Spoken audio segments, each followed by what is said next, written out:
State. I'm trying to eat down a whole nother plate. Seem like my homies was stuck in the hood. I just told them be safe in the state. Welcome to the Black Miss Podcast. Welcome to the Black Miss Podcast. This is the Black Miss Pod, but I am not too black. I'm Ezra McCoy, the editor of Grassroots Thinking, a digital-first news weekly publishing news, analysis, and perspectives on politics and culture. Now, I'm here with Too Black, author, poet, organizer, and host of the Black Miss Podcast. And today we're talking about his two-part essay that ruffles some feathers. Nonviolence is violence too. Too Black? Yeah, thanks for coming on. This is an interesting takeover / crossover. Y'all know we do these every once in a while. But a lot of work went into this piece, and you were the editor behind it. We had many arguments about different sections and what made sense. But I think overall, I shouted you out in other interviews I've done. It was better for the pieces. So part 2 is dropping. I know we did a podcast on that, but up to this point, the second part has only been on our Patreon. So y'all can finally see the final edit of the part 2. For those who are unaware of any of this, maybe you've never listened to the show or you just missed those episodes. A piece was done that I wrote called Nonviolence is Violence Too. Somebody's Gotta Die was part 1. I don't know what we're gonna call the subtitle for the second one, but Nonviolence is Violence Too. Part 2 for now is dropping, and that was basically just making the case that nonviolence is violence as well. Right, it's in the title that nonviolence, despite its rhetoric and maybe framing or propaganda, indulges in violence in different forms. So we can get into those different forms later, but that was the main premise of it. Yeah, and honestly, we probably could title the second part, I Told Y'all, because there have been a lot of developments that's happening. And in this conversation, we'll talk about some of those developments. We'll talk about story, craft decisions, research, real world examples of, exactly what we're talking about now, the relationship between violence and nonviolence as it pertains to resisting oppression and imperialism. But before we go all the way through there, going back to the, I told y'all, I described your piece, especially the first essay, as a survey of the history and philosophies of nonviolent action. Now, we published part 1 on January 23rd, 2026, and the very next day, January 24th, ICE shoots and kills 37-year-old ICU nurse Alex Pretty in Minneapolis. Now, did you feel what I'm saying? And I know it's probably you're a very modest guy, so maybe you wouldn't say I told y'all, but do you feel like that terrible event validated your theory in any way? Yeah, it was funny. I was in a conversation. Some people reached out after that piece came out that are part of a nonviolent organization out in Colorado. I don't want to say their name because I didn't ask them for permission, but um, they actually asked me. They wanted to talk through this stuff, but they actually asked me, like, what do you think could have been done differently? And I was like, I don't really think, in terms of what happened up in Minneapolis, and I was like, I don't think anything necessarily should have been done differently. I think it just validates that violence is important to achieving the goals of so-called nonviolence, right? Someone had to die to then heighten the contradictions that led to a semi-retreat of ICE. It's not as if ICE is done with Minneapolis or done being ICE, but there was a semi-retreat, and particularly a retreat in those Gestapo, as people want to call them, tactics, or those more aggressive tactics. They had to retreat. Somebody got fired. The guy that got fired, I think it was Gino or something, he actually just retired. I saw that earlier this morning. He's got a piece in the New York Times. but that required someone to die, and not even just one. Somebody had died weeks prior to that, right? Renee Good. At the same time, as I've said in other interviews, I wasn't interested in like exploiting anyone's tragedy. It was actually just odd timing. Our goal was to have this out around MLK Day because that's when the conversations of nonviolence come up. Now, again, not trying to exploit it, just knowing that's when it's more heightened. But I think the phenomenon or the observation is what it is. So the point is that the original piece points out, we reframe it as sacrificial violence because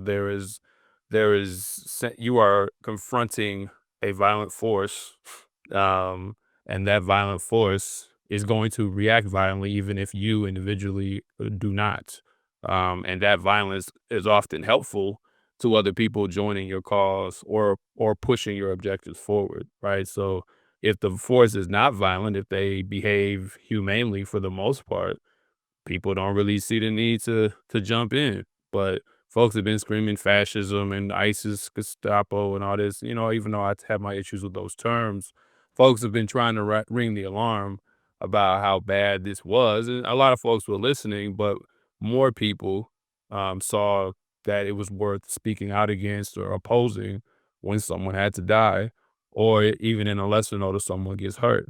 And so the essay just tracks that historically, like, yeah, this is usually how it gets done, and in many ways, it's being goaded by the people engaged in these actions. The violence is being goaded, and it's needed to advance, right? So yeah, I think it does validate it, but I don't.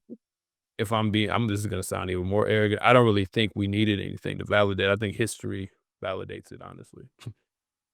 Yo, so it's really interesting when you say history validates it, because you start off. I'm always interested in how people use epigraphs or what people are conveying, the message they're conveying when they put epigraphs. And you use the double epigraph for the first essay, and we'll drop a link in the show notes.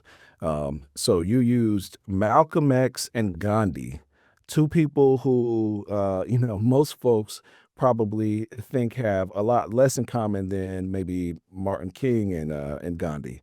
And so, as you're looking at Malcolm X and Gandhi, why did you choose those epigraphs to start the essay?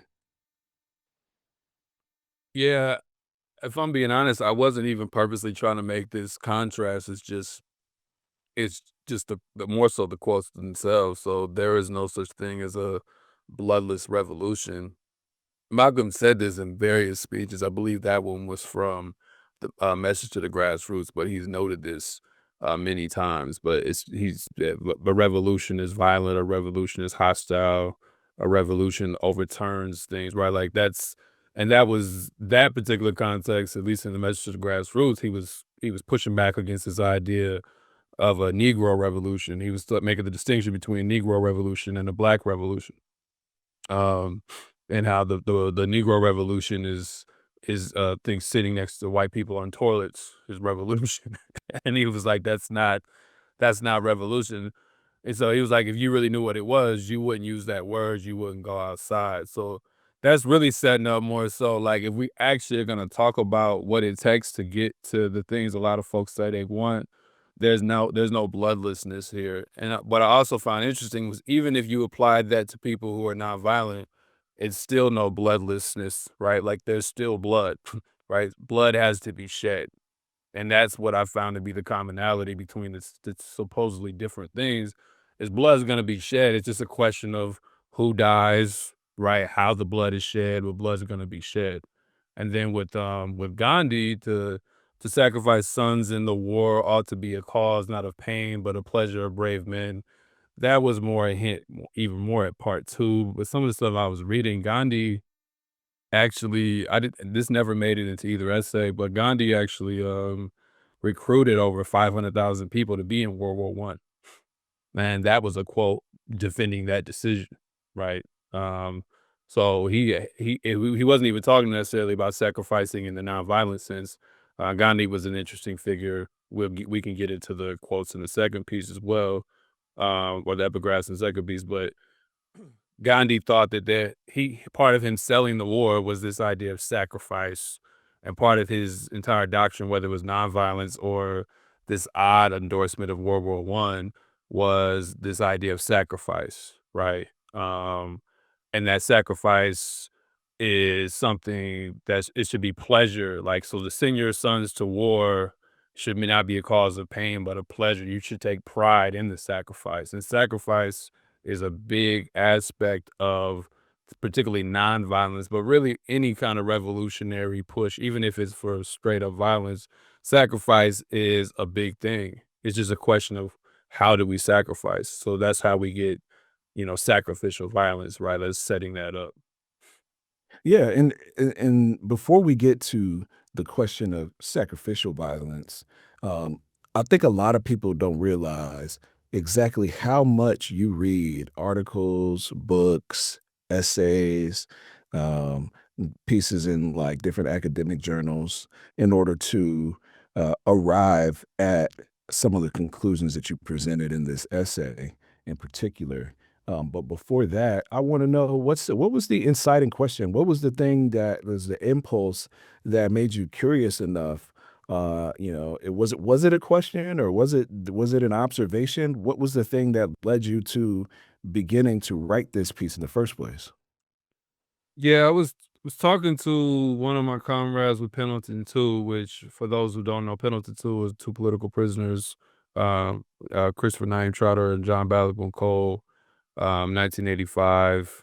They were at Indiana Reformatory, or what is now known as Pendleton Correctional Facility, and they, in a short story, so we don't go too much down a rabbit hole, they rescued a fellow prisoner who was being attacked by the guards, who we later learned were in the Ku Klux Klan. And they were able to save this man's life, but it required them to take over the prison. And despite no one dying in this incident, they got over 200 plus years. Um, and, so that's something I've been working on. So we are always, because I work with the campaign for that and lead that campaign, we're always confronted with this question of violence. But it's like, I guess what on a very simple level, we were talking about that, but then we were actually having a conversation about Palestine. And I was like, there's this odd aversion to force, right? That amongst the West, like this odd aversion that if we can just say things loud enough and acknowledge pain and empathize and name things, that something will just like change, when in reality there has to be some force to move things, right? Like you don't, like, so in the case of the Pendleton 2, they could have just screamed from their cells about how terrible it was that the guards were beating up this prisoner, or they can go see what's going on and get involved in that way, right? Like, that's just what it is. So there's this odd aversion to, like, okay, how do you think Palestinians get free?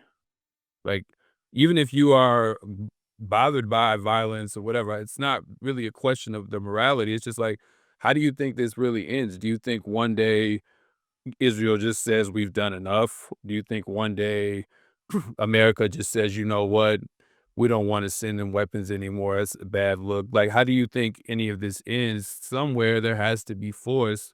So when I was thinking, we were talking about this, it was like, well, even in supposed nonviolent things, they are trying to influence a violent force in some way, shape, or form. So they're either trying to influence the world to come in and put pressure on the entity that they're fighting.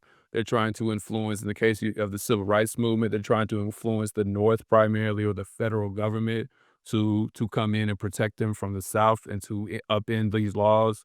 But you're always trying to get some force to be involved to make something end or to bring about a new world. There's no other way that this gets done. But there's this odd aversion to that reality, right?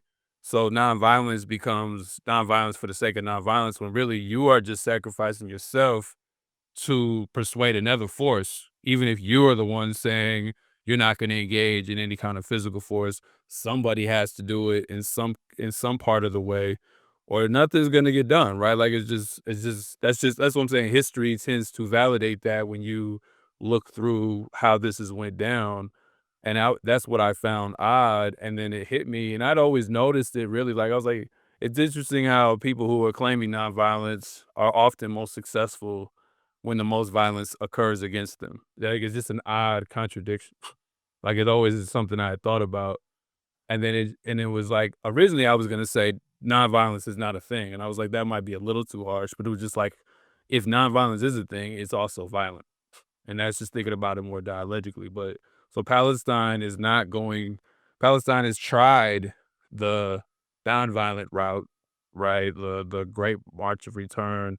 And as is noted in the piece, one day 59 people got shot. And that's just people literally just coming back to Gaza to try to reclaim their space. And, the IDF's shooting them down. So then when it gets to Ox the flood and everybody's so horrified by what happened, well, they've done, and that's just one example, but they've done many things that were on a much more moderate level and nobody heard them. So at some point, you know, as people described it, I think was a decent metaphor. It was a prison break, like they got out and everything may not went perfectly to their operation. But you're not getting Israel, you're not getting an occupying power to go away through solely nonviolent means. There's going to have to be some force applied somewhere. It may be a lot of bloodshed, it may be minimal, but somewhere a force, or at least the threat of it, is going to have to be applied. Unfortunately, that's just the way the world works, whether we want it to be that or not. So it sounds like it wasn't just one thing. Yeah. Perhaps you can point back to learning more about your comrades at Pendleton too, and just kind of curious about them. But it sounds like you started off with that conversation, and then you just started seeing it everywhere, and so you read a lot. I mean, I don't know if we have anybody with as many footnotes and references as your pieces, and I really appreciate that because it is something where a lot of times you're saying, "Hey, look, there's already a conversation happening here." Yeah. And it's not you're making something up whole cloth as more as you're observing something and you're seeing the movements. And one of the things that I was thinking about when we were going through the edits on this is, as you were saying, we are heightening the contradictions. And one other part of heightening the contradictions is defining or establishing phenomena.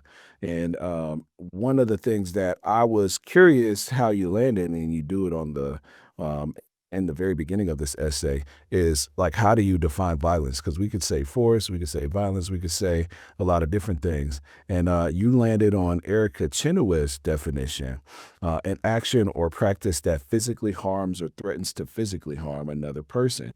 Why did you settle on that particular definition, and what were some of the drawbacks to that one in particular? What were some of the others you considered as well?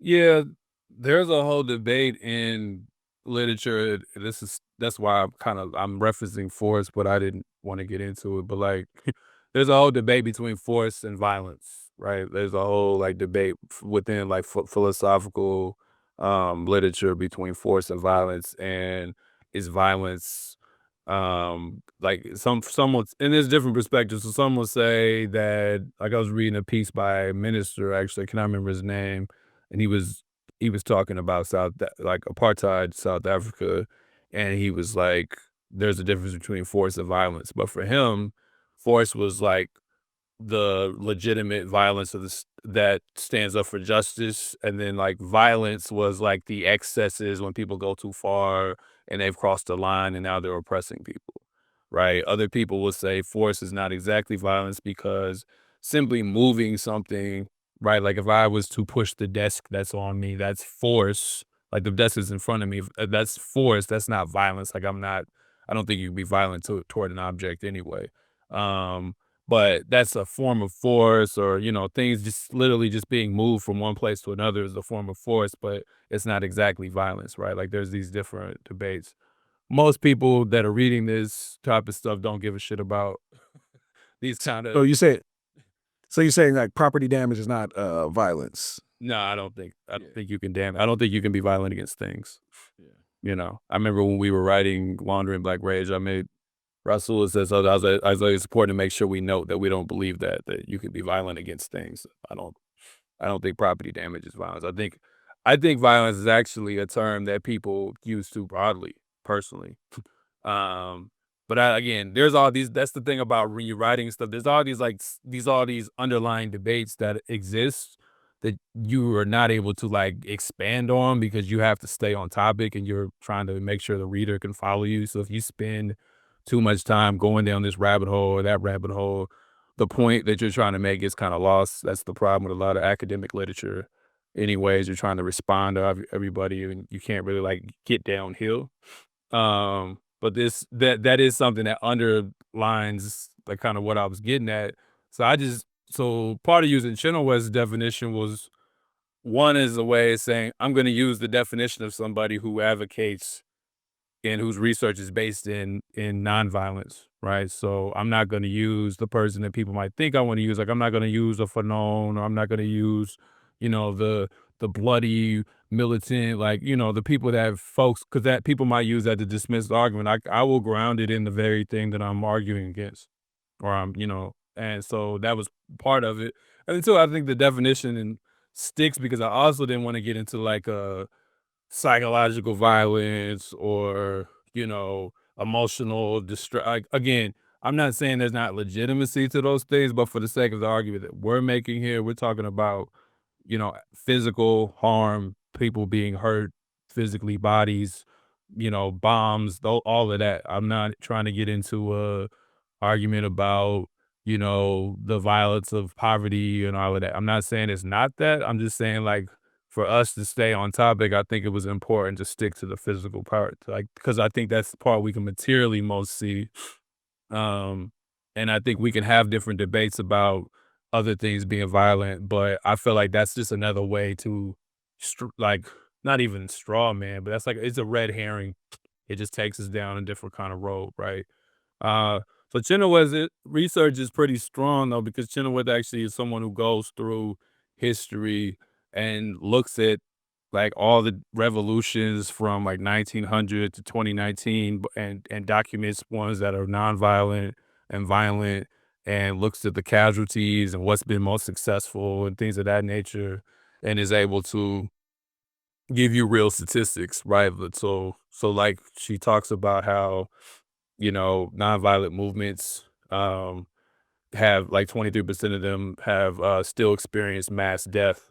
Almost all of them have experienced, I think it was like over 80% have experienced some kind of casualties or some kind of violence.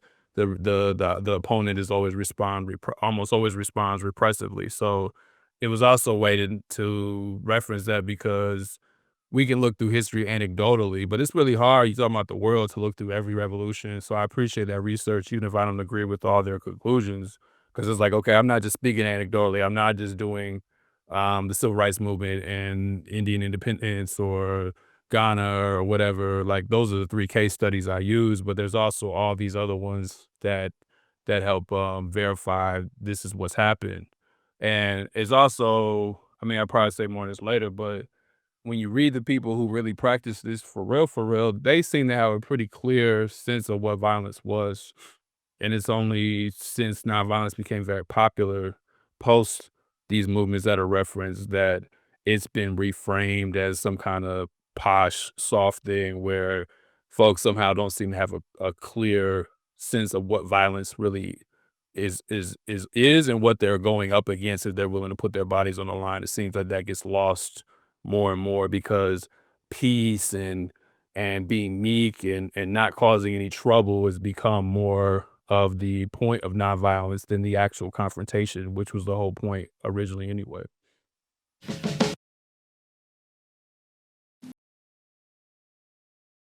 So with that, I think we have enough foregrounding in order to understand your approach, and then also definitionally to get in some of the juicier stuff. So I thought it was pretty incredible that you were able to fit in, Kwame Ture in kind of slightly disagreeing with him, or at least that's how it was perceived by folks. What were some of the reactions that you got from people? In to be more precise, you called out his quote that a lot of people put on social media, that essentially for nonviolence to work, the oppressor, your opponent, he actually needs to have a conscience, and you kind of push back on He that. says the United States has none. And the United States has none, Yeah. right?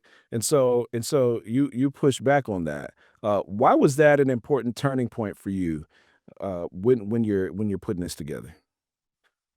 In terms of why was it important to push back or So in the piece, you had a quote from Kwame Ture that a lot of people pass around on social media that in order for nonviolence to work, your opponent has to have a conscience, and the United States has none.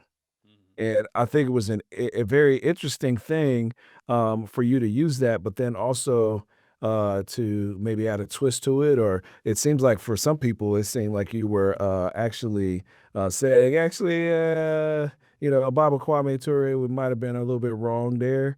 And so I'm interested in how you approach a figure like Kwame Ture, who is a North Star to many on our side of the thing of things. Like, why was it important for you to include that as a way to start shaping how we think about I guess the dialectical relationship of violence and nonviolence as it comes to resistance? well, let's deal first with just the internet, right? So the internet, we love to just throw quotes on and everybody can kind of clap and like and champion it, share it, etc.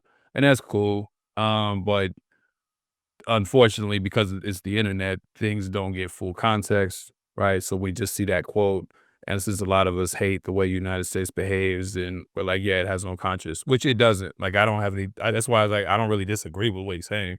It's just, again, he's talking. If you listen to that whole clip, he's talking about the logic of Dr. King's nonviolent philosophy, and he's saying that Dr. King's nonviolent philosophy was that if you suffer enough in front of your opponent, if you do not respond in the same way that they're treating you, then that gives you an opportunity or that gives the opponent an opportunity, I should say, to redeem themselves, to see that the suffering that, like if you and I are in a battle and you're beating me up and I'm not hitting you back, hopefully you can see that the suffering that you're imposing upon me is so grotesque that you change your mind, that you come to a better version of yourself, right?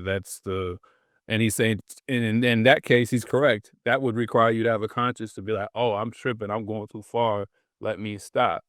But that's not entirely, and I don't. Again, I'm sure if we talk to Kwame Ture, people are pulling it from that context. That's not even entirely what Dr. King was doing in full, right? Like, it became, okay, maybe I'm not trying to get, Jay Ezra to change their mind. I just need people to see you hitting me.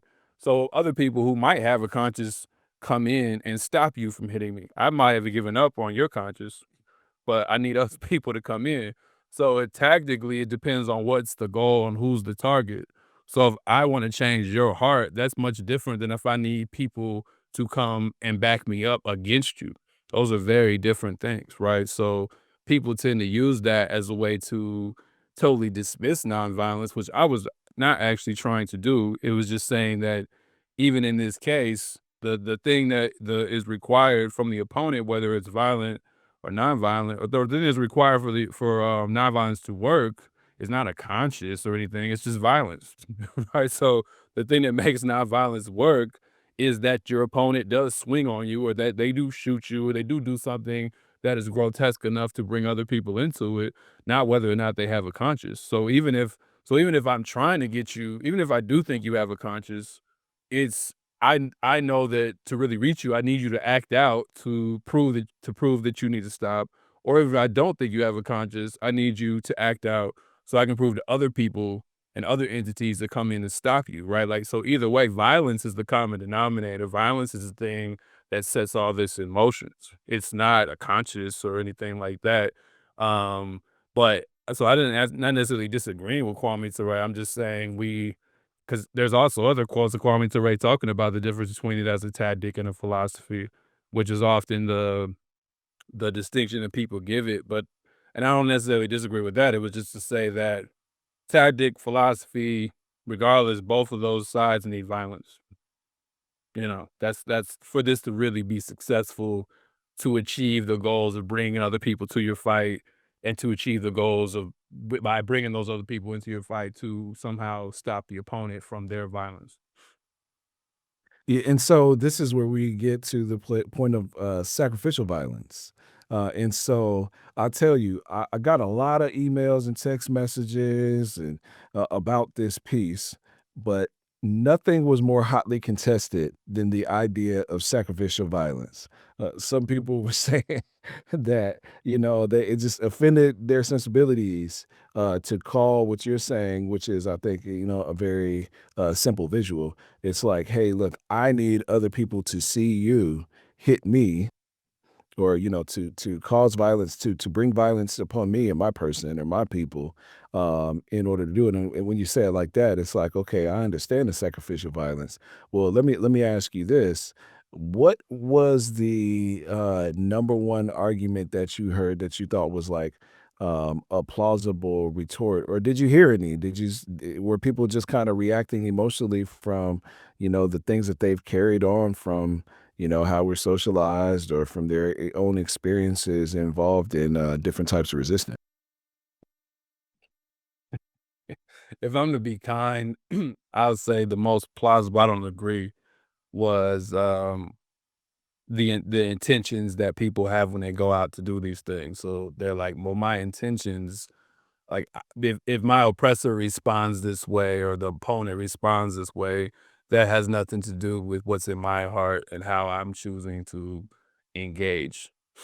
Um, and if we're gonna look at it that subjectively, then I don't really disagree. It's just, but if we're looking at the entire situation, I mean, you can have whatever intentions you want to have. But my argument, and I think we can all observe this, objectively, is that you are engaged in a violent encounter. And history proves that violence has been the thing that tends to help you win that encounter. Even if you yourself did not, shoot someone or throw a weapon or shoot a weapon or it does not really matter. And it's also a little disingenuous, if I'm being honest, to suggest that you are going out there. I don't want to, I'm not gonna hit anybody. Like, what the situation, for those who really understand this, maybe a young person who's never been to a rally or never been to an action, they might walk in naively. But the people who construct these ideas, they know that this can potentially lead to someone's death, potentially lead to someone's injury. This is very clear. People train on to do like sit-ins at a lunch counter. James Lawson trains people to do these things. People wrote obituaries prior to going on freedom rides. So it was an understanding of what you were confronting, right? Like, so by going out there that that's the response you're gonna get. And so I know some people will say, well, that's victim blaming, or which another term that I think people don't apply correctly, but that's for another day. But I'm just saying it's not victim blaming. Like, I'm not saying it's your fault that the person hit you, but we do need to be like honest about the world we're in and acknowledge that you understand that's the situation you're walking into. Even Dr. King, something else wasn't in the essay. He had used this in the often quoted Birmingham letter from the Birmingham jail, written in 1963, and he was responding to the white moderates. That's what people tend to focus on. And there was a part in there. I don't have it directly, but it was something to the effect of, people were saying that he was inciting violence. That was one of the things that folks would say even back then. And he would say his response was, well, that's to say that the robbed is inciting the violence of the robber, right? Um, and basically kind of using that same framework of victim blaming. And I don't think that analogy really holds up, because the robbed, if I'm in my home, and you invade my home, I wasn't seeking any confrontation. I was at home, right? Like, I was watching TV, I was playing Madden, I was whatever. And then you break in my home, and now I gotta go grab my gun, and now something gotta go down.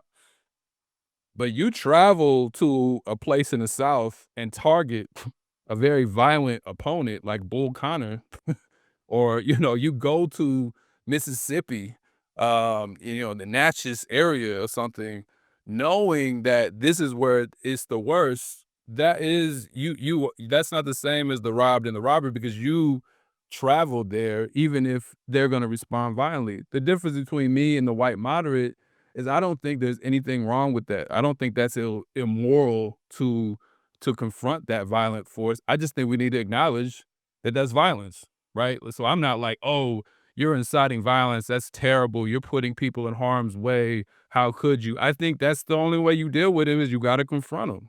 And this is how they chose to confront them. I don't think there's anything wrong with that. I think that morally holds up. That's why sacrificial was me trying to give it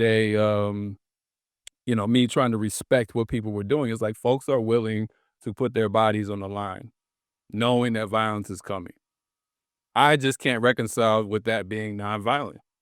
That just doesn't sit right with me. That doesn't materially make sense to me. That was the difference. But folks are willing to sacrifice themselves. Folks are willing to put themselves in line to absorb all the blows that come at them for a better world, for a bigger objective. I have total respect for that, and I'm not even saying people shouldn't keep doing it. I just can't reconcile that as nonviolence. That's where we part ways. No, so I hear you on this, and as you're talking, on the very first opening of this essay, you say that you use the term. It's like violence is an inevitable consequence of nonviolent action. But what it sounds like you're saying here is it's actually the point. The point is to in some way illustrate the violence of the opponent. Would you agree with that?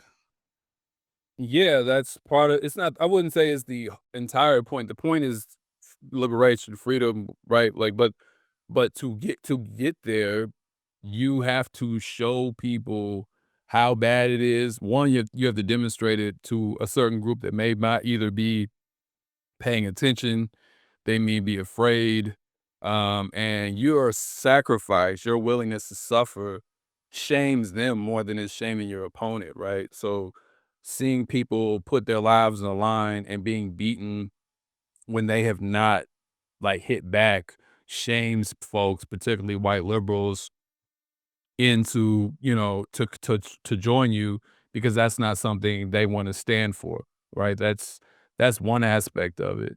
Now when you get into the boycotts and, like, the more Gandhian approach, it's not simply just the direct action in that sense, like putting your body on the line. It's also, we're not going to cooperate, right? We're not going to buy these products. We're not gonna go to work.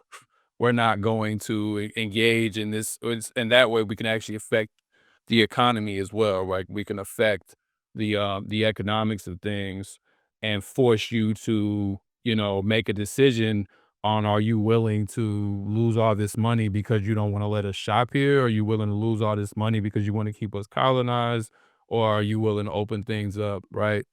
That that's still a way of pressuring, but even that often leads to, like, Dr. King's house was bombed during the Montgomery bus boycott. That still often leads to violence, because and you want that as well, because it may not be enough to just say you're hurting the economy. It's also like, we're hurting the economy and the soldiers are shooting us for doing it, right? Like, that obviously makes your case even stronger. So I can't get into people's heads and say that that's what everyone that goes to a march or an action wants. But I think we can look and say that that is one of the main points that helps make your case. And as the essay points out, there are examples when they did not find that kind of target, like we talked about in Albany, Georgia, where you do not have a target that wants to respond violently, and it is hard to get more people involved, and it's hard to actually reach the goals you want because you don't have somebody who's responding in that way. Like Chief Lori Pritchett did not, pummel the nonviolent protesters. He did not, send them to prison or send them to jail for violating segregation laws. use loitering or disturbing the peace or something like that. And he sent them to different jails so they could not overflow the jails themselves, right? Like that's and by doing that, the Albany movement was not very successful until there was more sweeping movements elsewhere that helped desegregate it later. But it was not very successful in its initial phases because the opponent wasn't violent enough.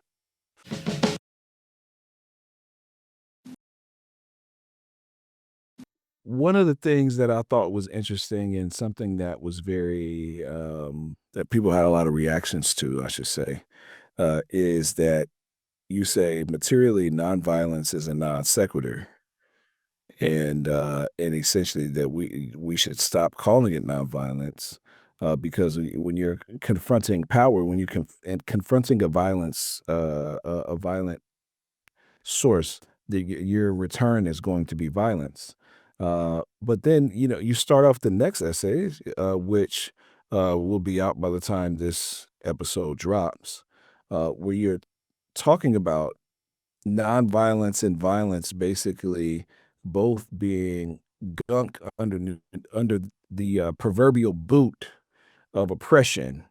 And, we always have this image of like, people saying there's a boot on our neck where you're like, okay, so you use whatever is under that boot in order to get free.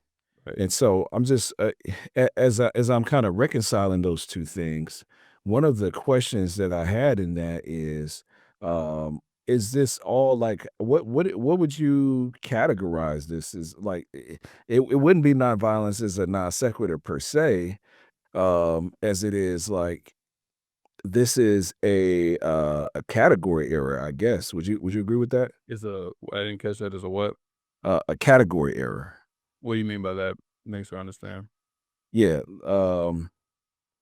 So we're trying to separate these two things when really they're what it seems like what you suggested going into the second piece, is that they're really just kind of tactics. Yeah, I think I said later in that piece, it's more propaganda than it is reality. But this piece was me trying to, I guess, I took a different approach to some extent. There was more history in this piece than there was in the first one, I think. But it was also the opening is trying to establish that nonviolence is just as much in the shit as everything else. Right. And part of the propaganda, I think sometimes of certain nonviolent advocates is that they're above the shit because they don't do the things that the other people do. And I'm like, everybody's neck is under the boot and everybody uses whatever they can under the boot to get out from under the boot. And people like, so in that sense, yeah, people have different tactics that they use, but you're just as under the boot as everyone else because the boot, like we're coming back to my point about force, somebody has to move the boot off the neck. The boot's not coming off the neck by itself. Something has to move the boot off the neck. Whether that's a direct shot to the person that has the boot, or whether that's distracting the person with the boot with something else, where they have to pull their boot off of your neck because they got to go to another country and do it again, right? Whatever it is, you are trying to get your situation fixed by getting that boot off your neck. Nonviolence comes out of the same context as people who engage in armed struggle. It's not like some totally different thing. It comes in the same context. And often when we look at history, the people who were engaging in nonviolence, whether it was quietly or not, were working with folks who were engaged in armed struggle in some way, shape, or form.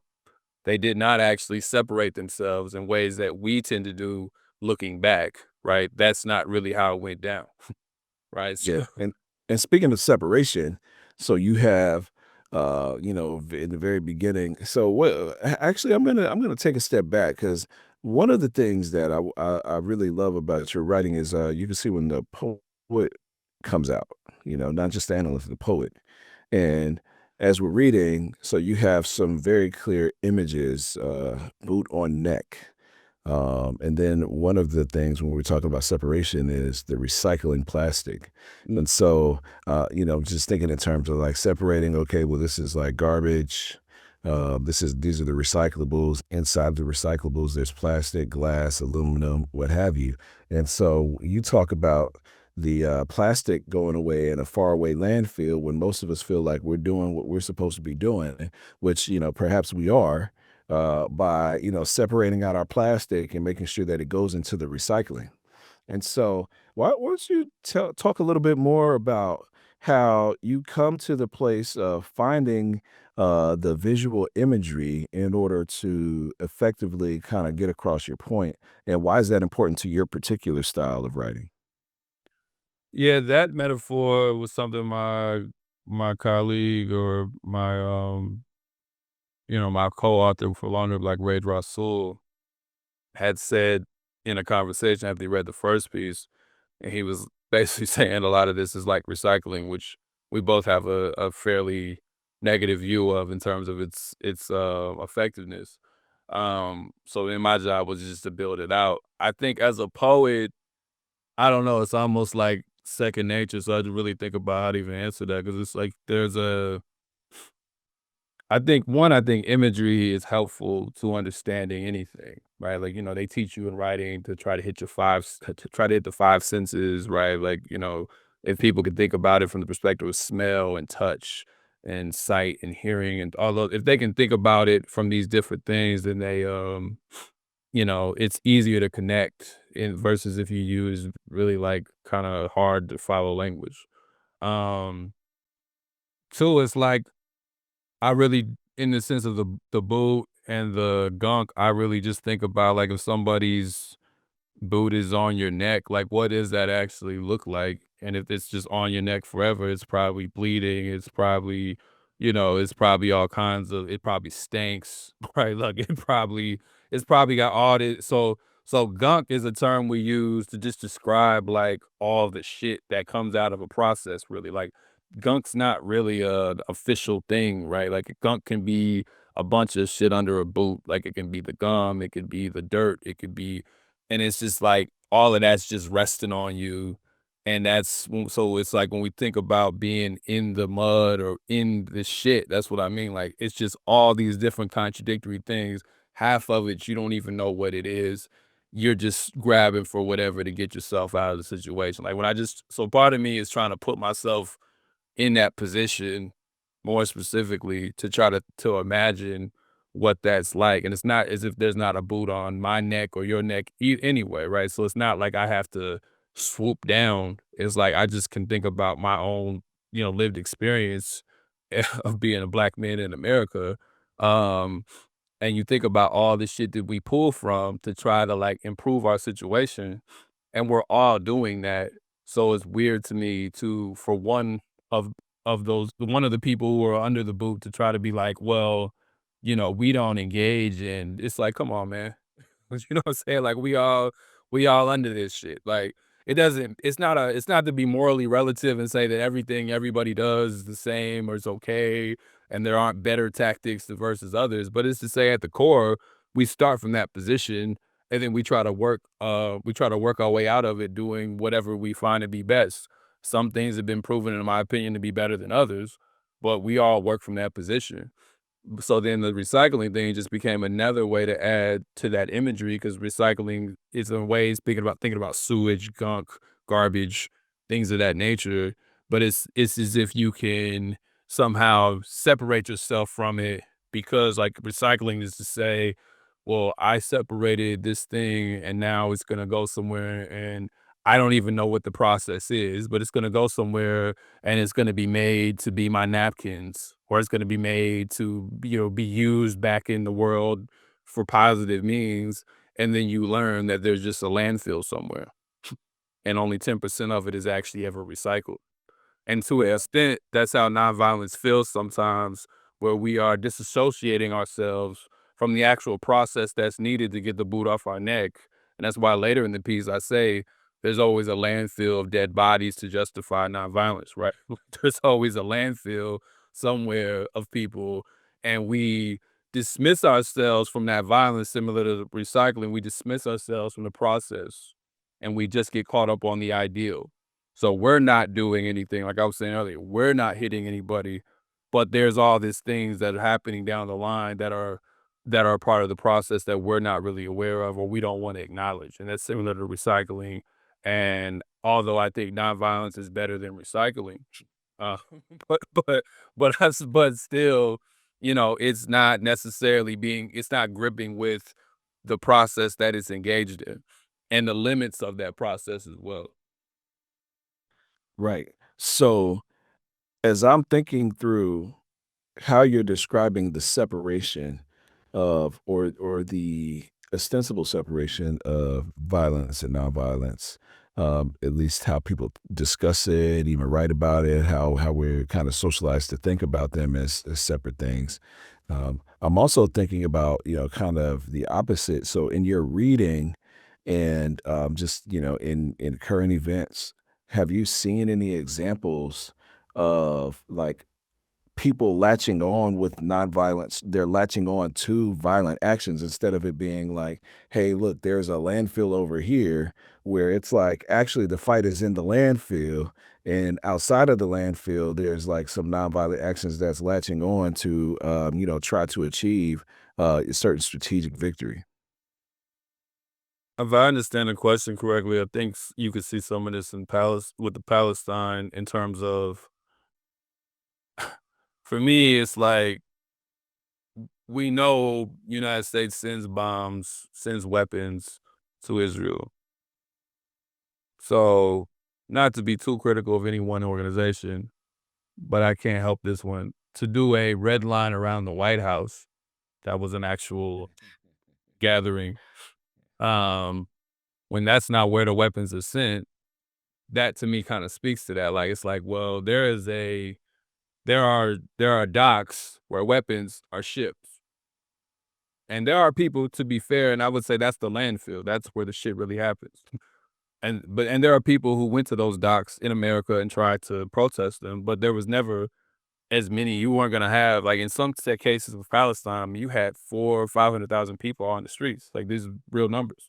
You never, if 4 or 500,000 people could go out to a dock, and be like, we're just gonna stand here until these weapons are not shipped, that might have made a bigger difference than a red line around the White House, right? If I'm understanding your question correctly, I'm saying like that's where, and I don't know what went into that, right? I wasn't part of that action, so that's why I say I don't want to be too critical.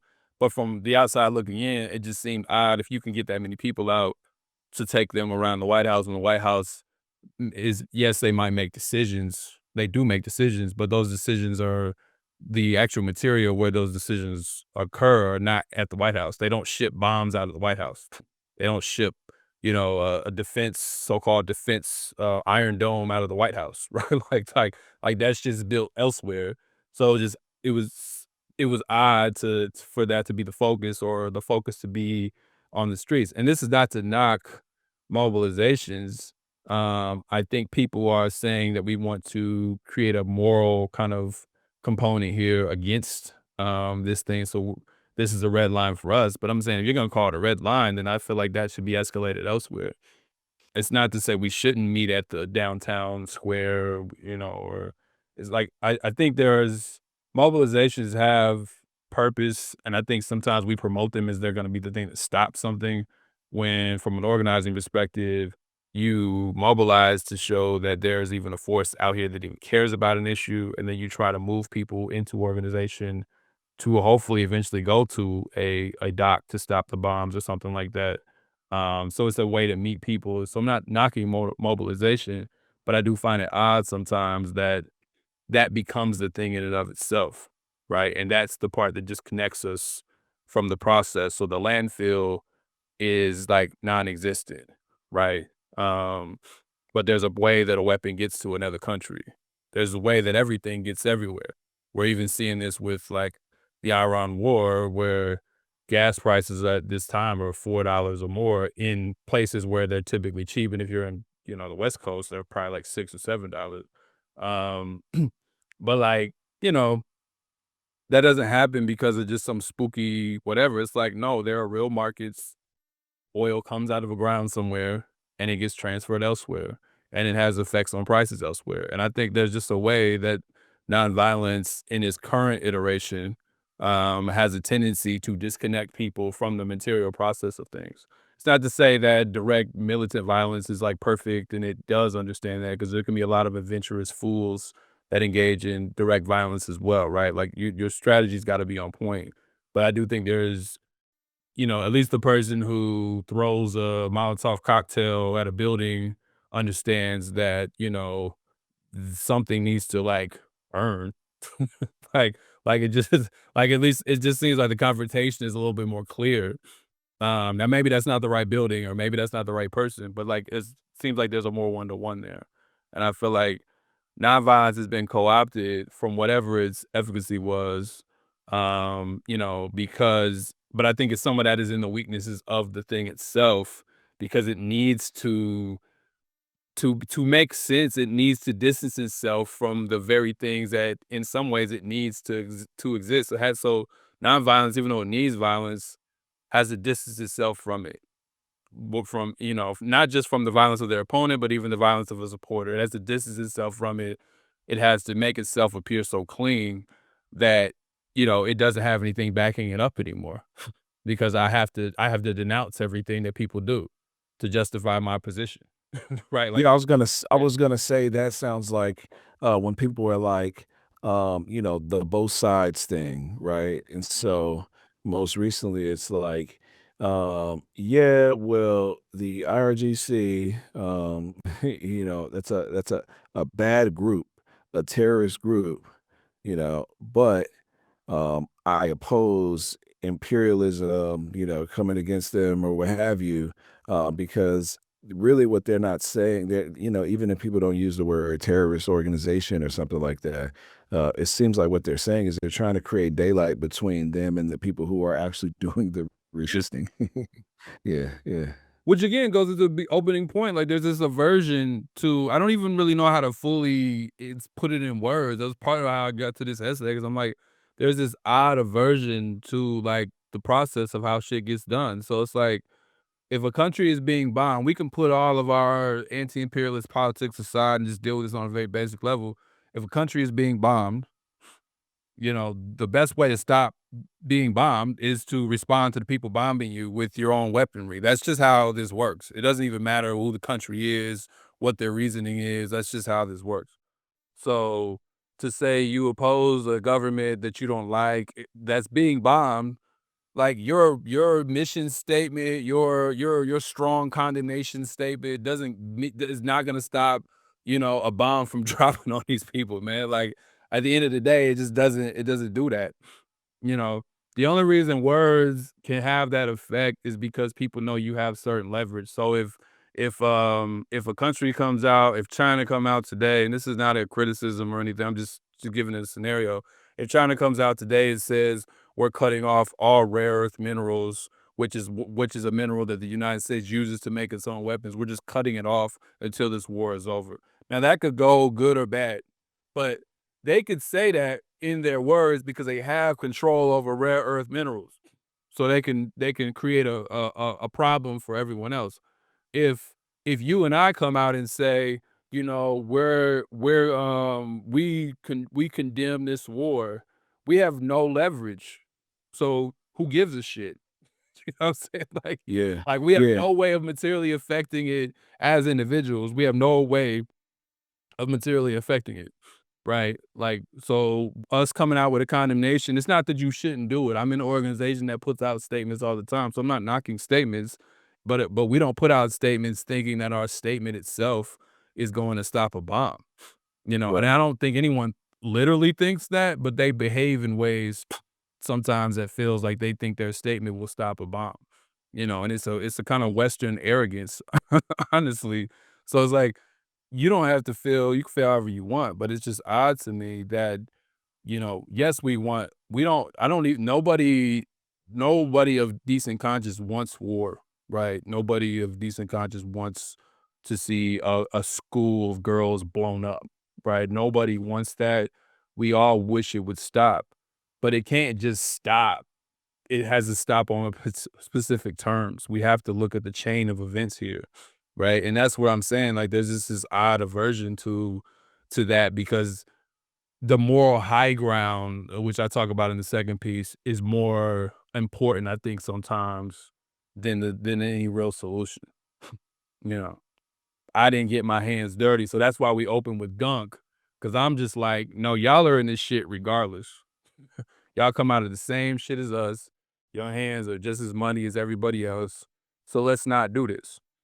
The group I was talking about earlier, the nonviolent group I met with, they're like, we don't condemn anyone who does use violence. We just don't. And I'm like, that's actually, I wish more of y'all did that. I was like, y'all are in a minority. I wish more people just did that. Cause that's why I was saying I can somewhat sympathize with um the sense of I have a certain way I want to morally conduct myself.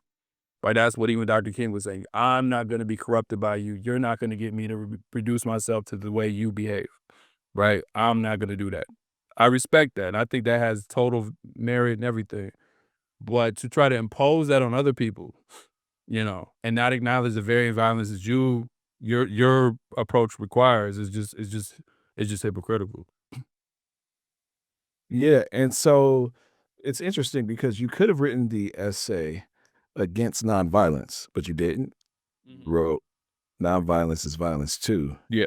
And as I'm thinking of as I'm listening to what you're saying and processing this, it seems that it's less about even the fact that something is nonviolent, and it's more about what is your nonviolence interrupting?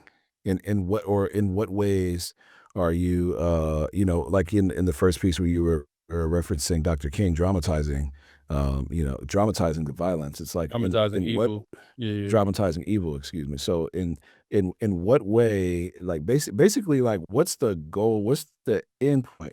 Because right now it seems that many of the things that we see from protest and different demonstrations or marches, it seems like people are just waiting to exhale. And I mean, would you agree that that's not actually nonviolent action at all? That's just you're just showing up in perhaps in community, but there's like not an actual action taken. Would you say that, or No, I think how would you that's fair. characterize that? I think that's fair. Like I think you can question whether a lot of this is even nonviolence. So at least in its best form, because the best forms of nonviolence I've read are confrontational. Now, there's different scholars on it, like Gene Sharp, who I learned after writing the second piece might have even been engaged in some color revolution work. So that's putting uh, but like, basically wrote a manual for a color revolution later in his life. But Gene Sharp, nonetheless, considered one of the more foremost scholars on nonviolence. He wrote like 3 volumes on it. I didn't read every page, but I read through some of it, and he names like almost 150 different ways to do nonviolence.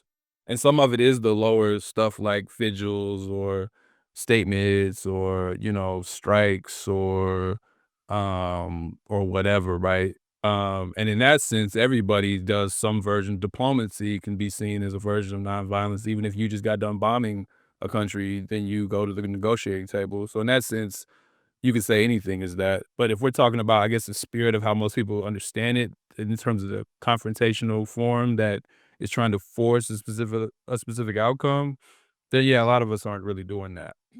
We are letting our voices be heard. And again, I think there's value in those kind of mobilizations. I think when we go out of our way to emphasize nonviolence and peace and all of that shit in those kind of mobilizations, I don't really know why.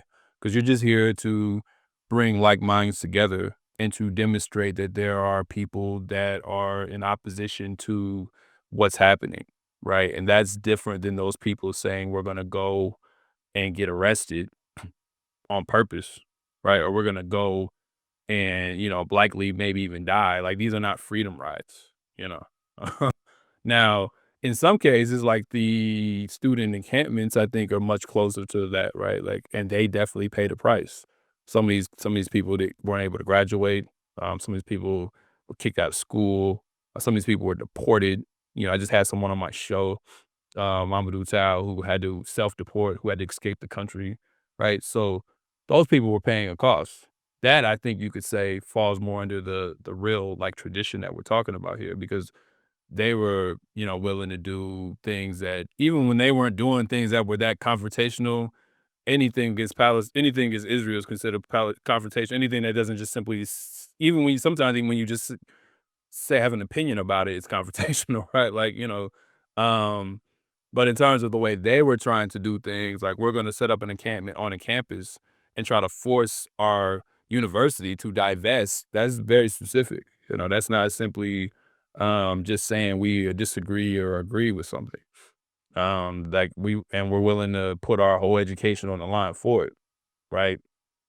Um, but what you saw, part of why those were only semi-successful, because like something else I get at in the second piece was either you have either you're backed, either these nonviolent movements are backed by, sometimes both. They're either backed by like a insurgent violence that kind of happens underground or pops up here and there, that at least creates an alternative to how things could be if you don't listen to these more so-called nonviolent people, or you're backed by some kind of state violence against a different entity, right? So, in the sense of the civil rights movement, you are trying to lobby the United States government to assist you. That's why you would have troops escort people to school with guns, so they could integrate them, or you would have the National Guard come in and save black folks inside of a church that was being sieged by some crackers outside, or you would have undercover FBI agents or whatever, because you're trying to lobby them to help you. What's so challenging in today's situation is we neither have that insurgent force that can create an alternative, I'm talking about the United States, nor do we have the state force that's backing us in some way, shape, or form to push things in a direction. We have neither one of them. So when you have neither one of those, we talked already about like the response from the opponent, but when you're trying to get people to join your fight, the people that join your fight have to be able to bring some amount of force to that fight. So if you're trying to get the government to join your fight against the South, the government has a lot of things on its side to force the South into submission, right? If you're trying to get the masses of people on your side, even if they want to engage in some kind of violence, okay, now the government has to deal with, or now a state has to deal with the fact that if we don't listen to these people, entire chaos can happen because they might burn down all the cities or such and such. You don't have either one of those. You kind of not really. You're just in a tough. You're just in a tough position. I think that's part of why it's been so difficult, is because we don't have the backing of either one of those, particularly in the West. We don't have people who are willing to take it there for the most part, and we don't have like any entity within the state, like a part, even like a Democratic Party or something that's willing to really sign up for it, right? And to at least, and it's not to say that the United States government was like always great for the civil rights movement either, but they were willing to pour resources much more than, you know, any of these people today. And eventually that ended too. It's part of why Dr. King is dead, right? Because they were like, you can't ask us for resources and also speak against our wars. Like, you can't have it both ways, bro. Right? Like, that was the unfortunate part of it. So I think that's an interesting question to wrestle with, is like, if you're going to approach it this way, I feel like you almost need to consider, how do you get one of those two things on your side, either the insurgency or some kind of state power. And if you can't get one of those two things on your side, it's not that you shouldn't do it. It just know that it's going to be a tough uphill battle until then.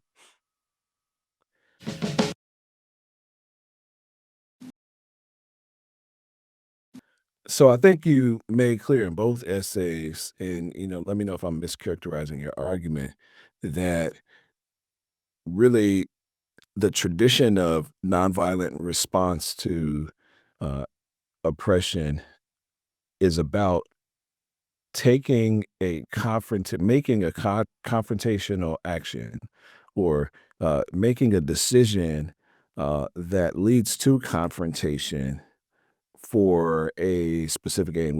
Is that pretty much accurate? Yeah. Okay. All right. So when you have that, and you were talking about the state, and this is what you get into the second piece, predator protector, which I think is it's a really interesting binary, because It seems like what you're talking about is interest convergence. You got two different, you know, kind of completely different paths, but for this particular reason, we can work with you. And so what were some of the interesting things that you saw? I know in the first piece, I thought it was acute interest convergence when you had the sheriff or the law enforcement officer on the bus that was bombed, and he had to, pull out his gun in order to get the KKK away from the door opening of the bus so that folks could get out and he could make it out alive in particular. Like, what are some of the other interesting, examples that you've seen? Yeah, so there was that. That was the Anderson bus burning. Was that March 7th, I think, or no, May 7th, because it was like the day before Mother's Day or something like that. Don't quote me on the day, but it was right before Mother's Day. No, 1961.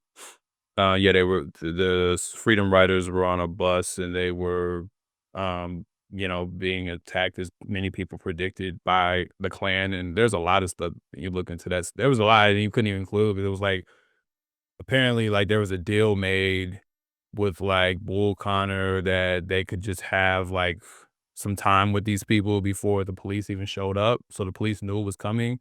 But then there was also an agent inside the police or the Klan, I think one of the two.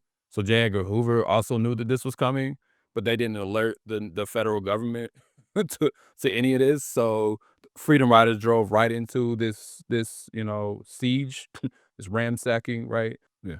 So there was an Alabama state cop, undercover state cop on that bus who I don't think had any awareness of anything I just said in terms of the police and the Klan and the federal government knowing about it and none of that. So that bus was the wheels or the tires were shot out, and they firebombed the bus, the Klan did, and then they tried to hold the doors shut so people couldn't get out. And had dude not had a gun on that bus, like, they probably died. I mean, there's no other way they were getting out. And he probably did that purely for his own self-interest. Like, I'm not dying today, right? Like, it's just like, y'all not about to kill me. So he was able to get them off, and then they had to go to the hospital and recover. And there was another story that Fred Shuttlesworth had men roll up in cars in like a caravan and with shotguns to escort the Freedom Riders elsewhere because they had to get them out of the situation because the Klan might attack them when they come out of the hospital, right? So like that was a case where the state and like I'm calling like an insurgent violence is was key, but there are so many more um where you needed either one or the other to force the hand. So it's like with the I mean, I was trying to think with different examples with when Dr. King was assassinated. This is in the second piece, and over 100 cities got lit up, right? And they were trying to figure out ways to quell some of this violence with that had already been occurring prior. And they and so the federal government finally passes the Housing Rights Act bill that could not get passed, that Dr. King had been advocating for about 2 years and could not get passed. Yeah, that's when you jumped. Oh, No, go ahead. yeah, that's when you came in. You were saying in the second piece that black rage could be a powerful bargaining chip. Yeah. Yeah. Yeah. So it's like there are cases where, like you said, interest convergence, or even I remember I'd interviewed Glenn Ford. I had the pleasure of interviewing him a while back before he passed in 2020. And he said, there was interest convergences and that much of capital was interested in going into the South and building different infrastructure.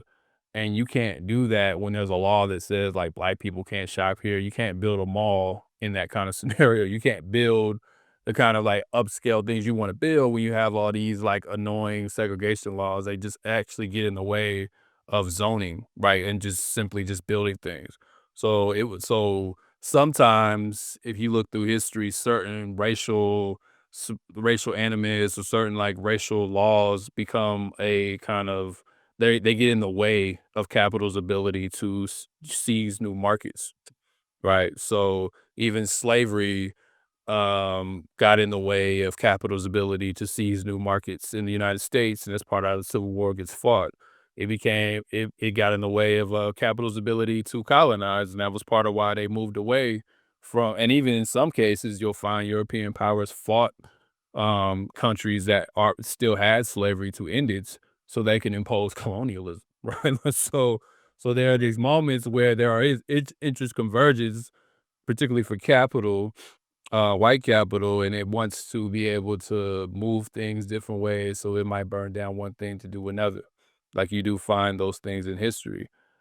If you're unable to identify those, though, if you can't really get those things on the chessboard, it's not that your action is useless, because sometimes you going out there to suffer or fight might eventually bring somebody to your side. So it's not that you shouldn't do it if you can't find the direct interest convergence or whatever. I'm just saying it's going to be a tough uphill battle until one of those parties join your fight. Either you get the masses of people to pick up arms or burn down cities or something, and or you get a state power on your side in some way, shape, or form to join your fight.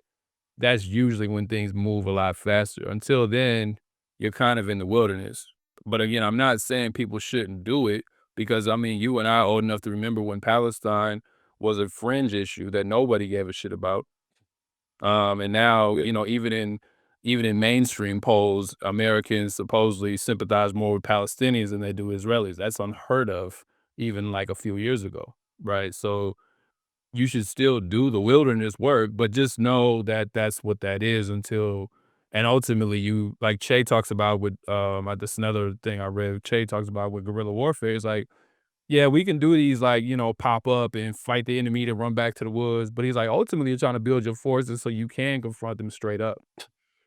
Like, Yeah. that's what you're ultimately trying to do. That's why they robbed that train and they got all those weapons and talking about the Cuban Revolution. And that's when it was pretty much over. Like, ultimately, you want to be able to go toe to toe with these people, even if you don't have the strength to do it right now.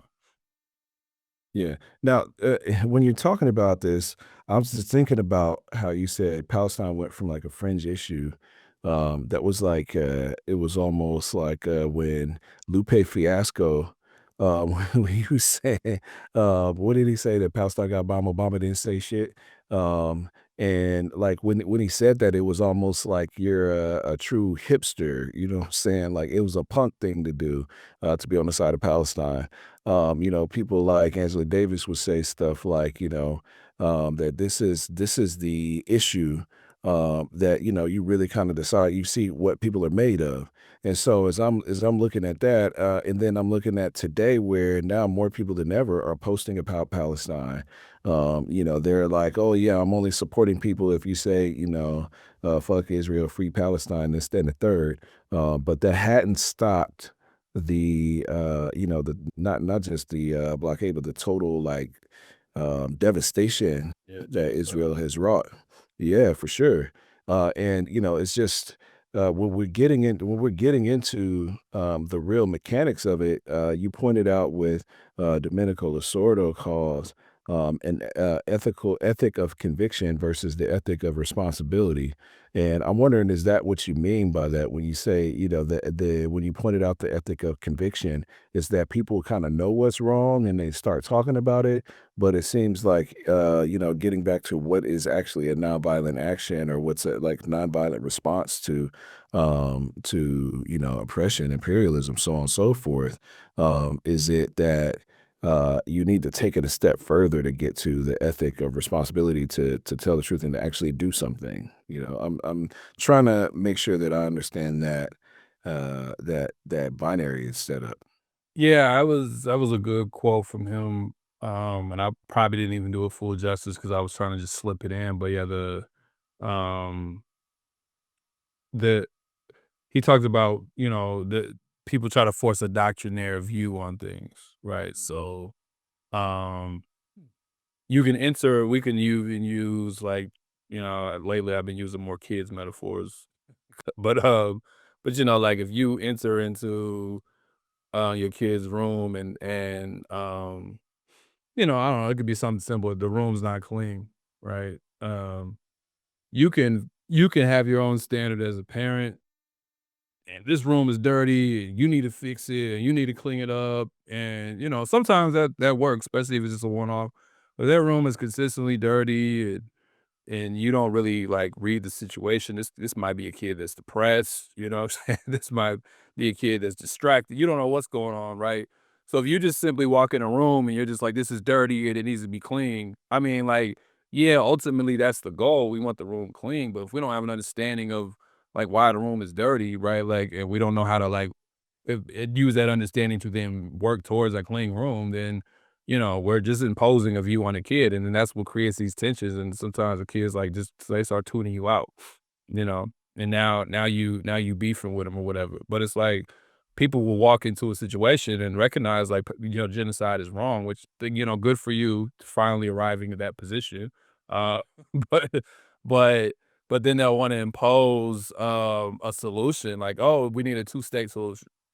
You know, and it's like, well, okay, look at the dirty room. You have Israel that it's not just the government, it's some of these liberals over here like that. Like this is a country that is totally gone, psychologically gone. All of these people most of these people there believe in genocide and totally approve of what's happened to Palestinians. There's no upheaval in Israel over that. The only time they protest is when people get arrested for raping folks, for raping Palestinians, or when they feel like the hostages aren't being delivered to, who've already been delivered at this point, but when they felt like the hostages weren't being delivered fast enough. So, how do you have a two-state solution with a country like that? You know? Well, with a country that's, like, constitutionally an apartheid state, Yeah. like, Yeah. constitutionally, and so yeah, no, I feel you on that, and I like the way that you were talking about, going in and saying, "Hey, the room is dirty," as an observation, but what's missing from that is, not just how it got dirty, but whose responsibility it is to clean up the room and, like, Yeah. what's the process for, this I guess Lasordo, I don't know if I'm doing him justice either, in the quote we was talking about the conviction is like, "Hey, look, we don't like it to look like this." And that's And all so that whether is. we're talking about a dirty room or genocide, we don't like it to We look don't like like how it this. looks. Yeah.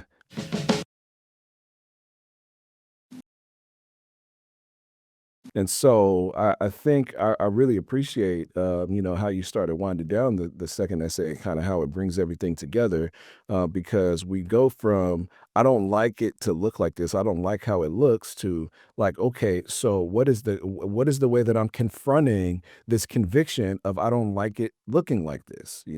And so as we're kind of wrapping up, first of all, I want to make sure that people go read the second essay, because the first essay, it definitely made its rounds, and and you definitely talked a lot about that, and we wanted to revisit that in order to ground the conversation. But I think it's really important that people read this second essay. So if you've heard this episode of the Black Miss Pod before you've actually had a chance to read the second essay, I would say now is a good time, and we intentionally did not, kind of rehash a lot of the arguments that are in there. So it gives you an opportunity to read it and then come back. But we want to talk a little bit about some of the close here.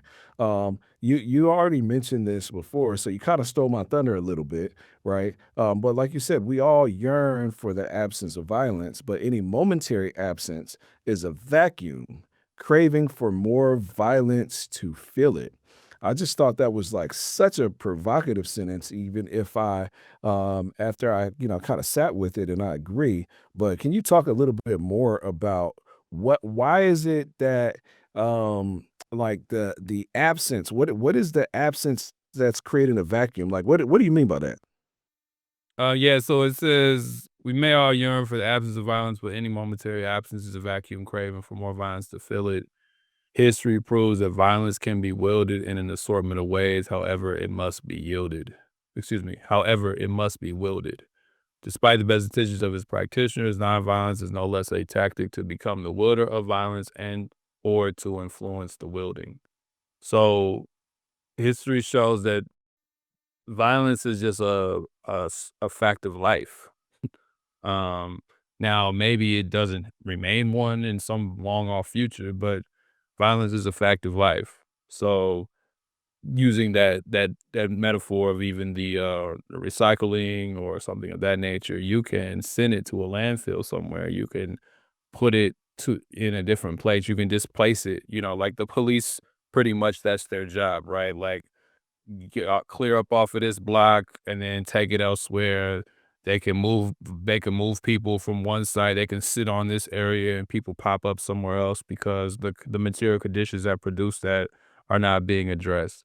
But so so when you think you've gotten rid of it, and there's still a power grab that someone else is going to try to make, right? Like that's just what we've seen. So if the old story of if you take out the dictator, the dictator comes after is worse. That's sometimes not always true, but it's to say that if the United States was able to successfully overthrow Iran, which I don't think will happen, but if they were able to do that, um, we've seen in the past, like when they try that with Iraq or Afghanistan, and they try to put somebody else in place. It didn't, like it didn't work because there's all these other components. You can't make people just bend the knee. Yeah, you seeing that right now in Syria. Jolani Al Jolani is voicing shows you how useless those labels are. So what I want to do is read the close of your second essay as I'm encouraging people to read it. And then we got a few questions about the editing and kind of some stuff that didn't make it.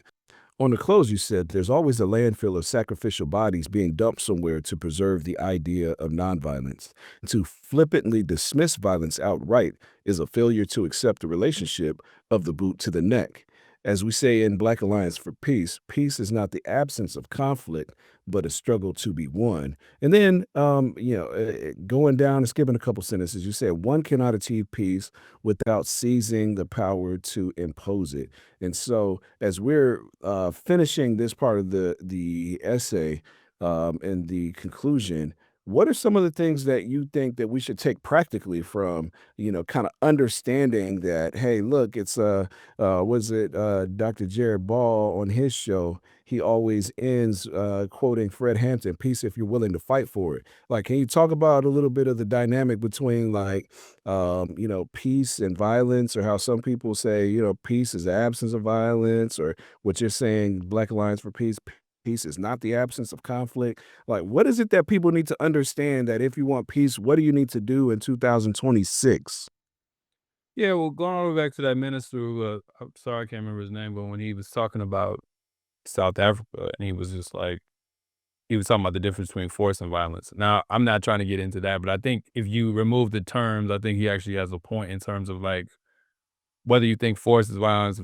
Again, moving that aside, he was saying that to achieve justice, and this was a Christian minister saying this, to achieve justice for the people in South Africa, apartheid South Africa, that a force needed to be applied against the people who were imposing apartheid on them. And that was applied. People will tell you it was just boycotts and shit, but that's not really how that history went down. There's Cuba, there's Angola, there's a whole history of militarily confronting it, as well as the people of South Africa militarily confronting South Africa apartheid. So he was saying like, so to achieve peace, to end that, there had to be some power that people had to make that occur. And I think what we need to understand is we have to build that kind of power, right? We need to align with the kind of power that can impose the peace that we want. And I know people take issue with impose, but if we live in a civilization, things are imposed. I don't people act like everybody's not just an individual in their own head. Things are imposed on you all the time. A lot of things you don't even complain about. Stoplights are imposing you. They don't want to do stoplights now. It's a roundabout that's imposing you. A lot of boring shit is imposed on people, right? Like we voted for it on some level, but we don't get to make every single decision that governs our life. So if if that's the case, then I'd rather it be peace that's being imposed But we tend to think peace means no weapons, no violence. It's like, no, like, remember one time I was talking to my godson nephew about, and he was younger than he even is now. He was like, "Well, if you become violent, you become just like the people that's fighting you." It was like he's watched way too many bad superhero cartoons at this point. And I was like, so I just looked at his sister. I was like, if somebody started hitting your sister, what you gonna do? He's like, I'm gonna beat him up. I was like, yeah, are you becoming just as bad as people hitting your sister? No. You know, so it's like you're trying to protect your sister, right? Like it's just very simple. But you had to impose peace to keep your sister safe. You know, that's just what it is. So it's like we can think about that on a much larger scale. Like we have to be able to do that, but we have to garner the power to do that. We have to be moving towards that kind of I guess organization to do that, right? It can't just be moral clarity. Like I am as you know, talking to me off the record, I'm a strong proponent of moral clarity. I try to write that into my own pieces. But moral clarity is should be to move you towards a way to actually achieve that in real life. You know, and like it can't just be moral clarity anymore. For a while, we didn't even have that. So I'm happy that more people are even arriving at that. But that can't be enough. If again, coming back to my godson, the moral clarity that your sister is being hit is good to have, but more moral clarity is actually intervening so your sister don't get hit no more, right? Like that's the ultimate moral clarity. It's not just an intellectual acknowledgement that she's in pain. You know, it's finding a way to intervene. Now, obviously that situation is more truncated, so it's easier to intervene than it is for us to stop the IDF or something. I'm not saying that, or intervene in Sudan or something like that, but I'm just saying that's the kind of power that the world needs to be building towards. How to protect people and to improve their material conditions and benefit folks on that level. Like that's all this should really ultimately come down to. If your moral clarity can't get us there, then it might not be as clarifying as you think.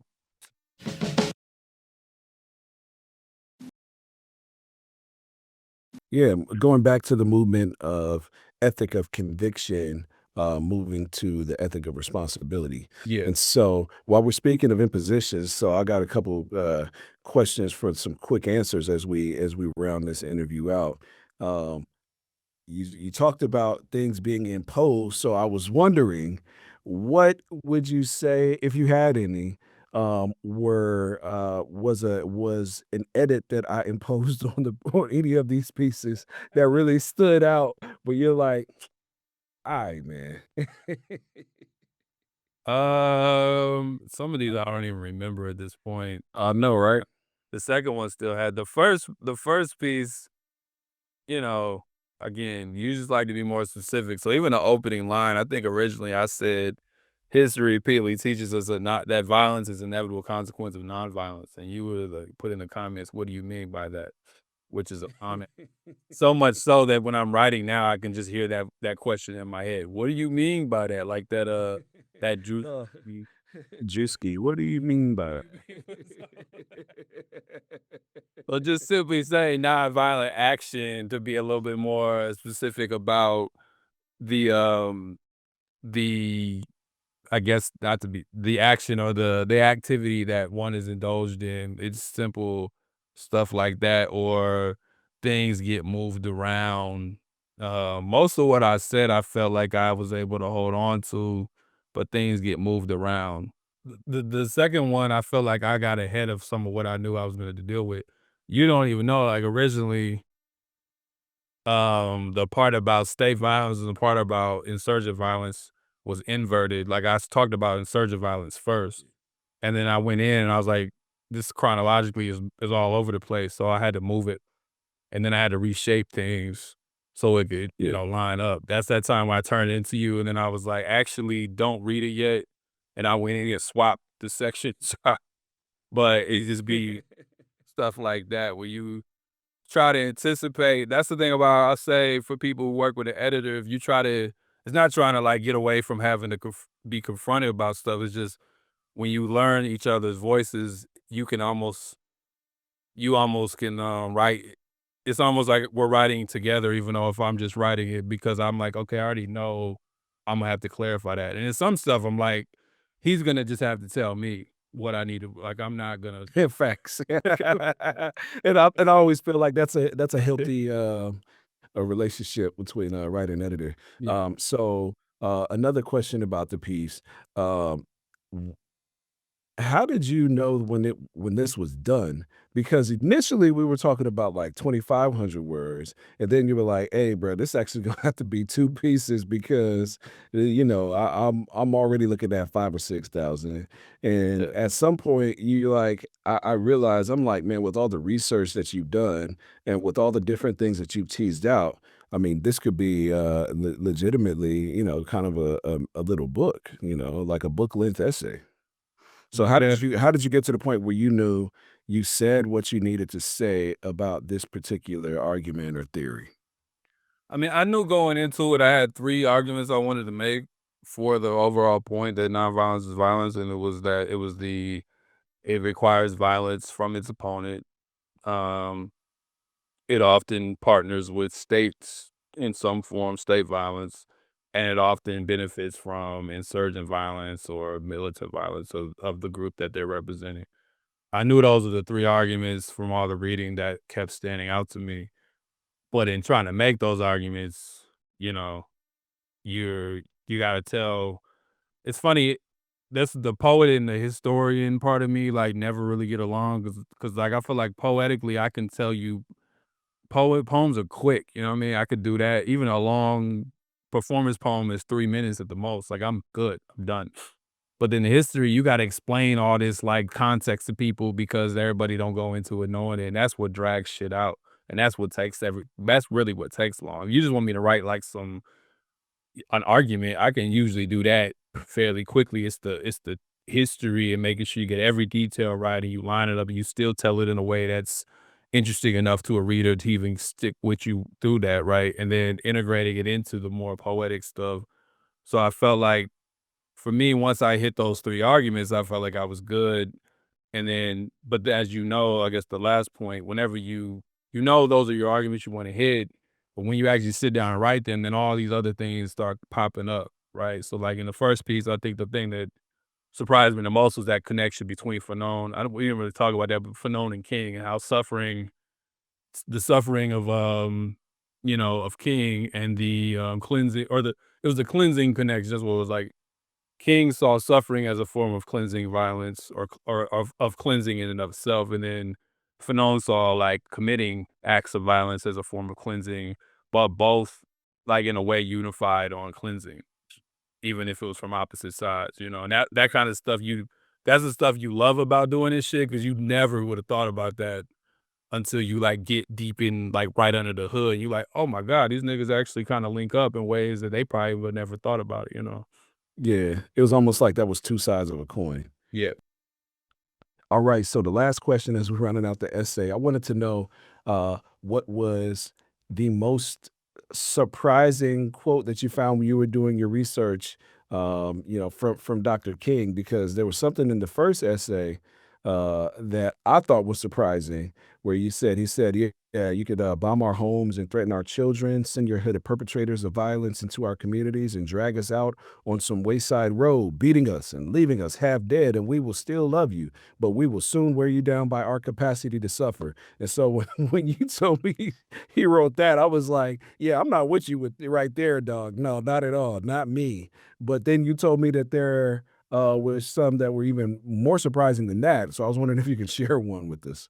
Yeah, I mean, either surprising or equally as bad, depending on how you read him. So that he just on the bombing, he said earlier, like a few paragraphs, if the oppressors bomb the home of one Negro for his protest, they must be made to realize that to press back the rising tide of the Negro's courage, they will have to bomb hundreds more, even when they fit. Uh, there's another part. This will probably really get under people's skin a little bit, where he says, only through nonviolent approach can the fears of the white community be mitigated.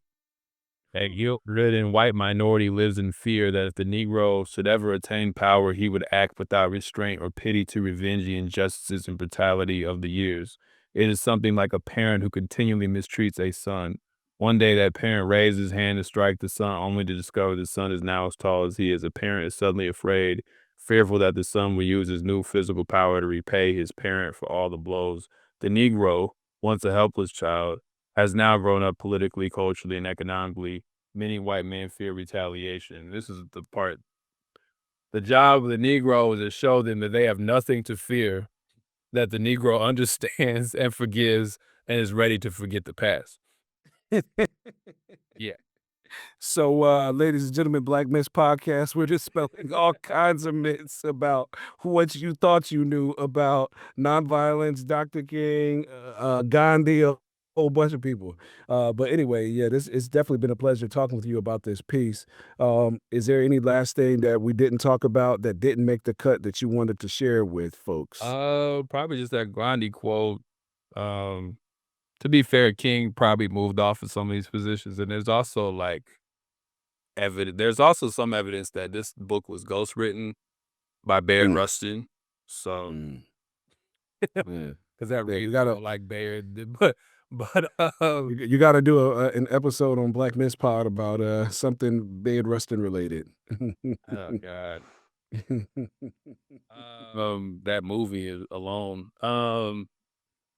I guess the last quote, Gandhi actually said this, but I found it to be interesting. It is better to be violent if there is violence in our hearts than to put on the cloak of nonviolence to cover impotence. Wow. And that's a great place to close. Yeah. So everybody, thank you for tuning in to the Black Myths Pod, the podcast takeover crossover edition with Grassroots Thinking. I'm Ezra, and that's Too Black. We're signing out. Peace. Okay, fresh out the plane in a whole nother state. I'm tryna eat down a whole nother plate. Seem like my homies was stuck in the hood. I just told them be safe in the state.